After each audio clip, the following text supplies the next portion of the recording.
Hello दोस्तों, नमस्ते। महेंद्र सिंह अम्बेडकर नगर, देखिए पुष्पा अम्बेडकर नगर। आप लोग हर मंगलवार पे ये मेरी प्यारी सी भाभी जी लगातार मेरे साथ बनी रहती हैं। और सबसे बड़ी बात है भाभी, आपसे सबसे पहले अनीता जी नमस्ते। नमस्ते जी। तो कहाँ दिल्ली में रहती हैं आप? हाँ, दिल्ली में। तो दिल्ली से चली आई आप?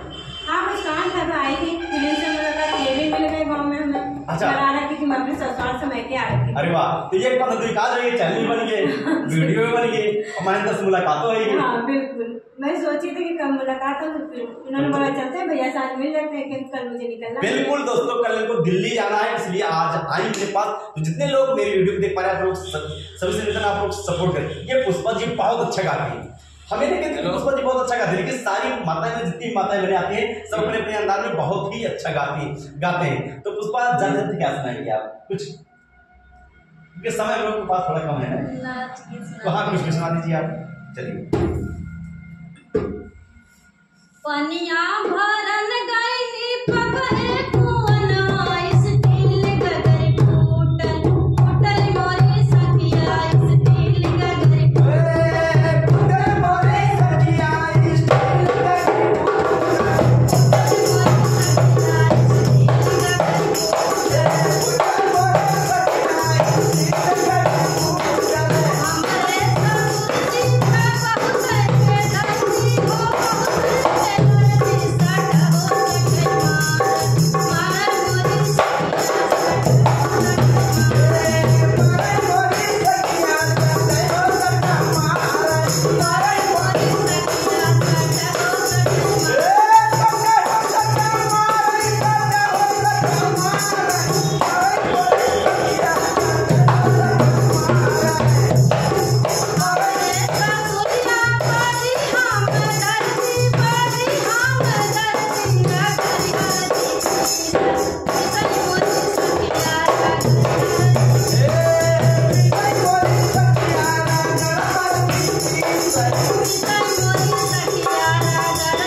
कमेंट आप लोग करिएगा।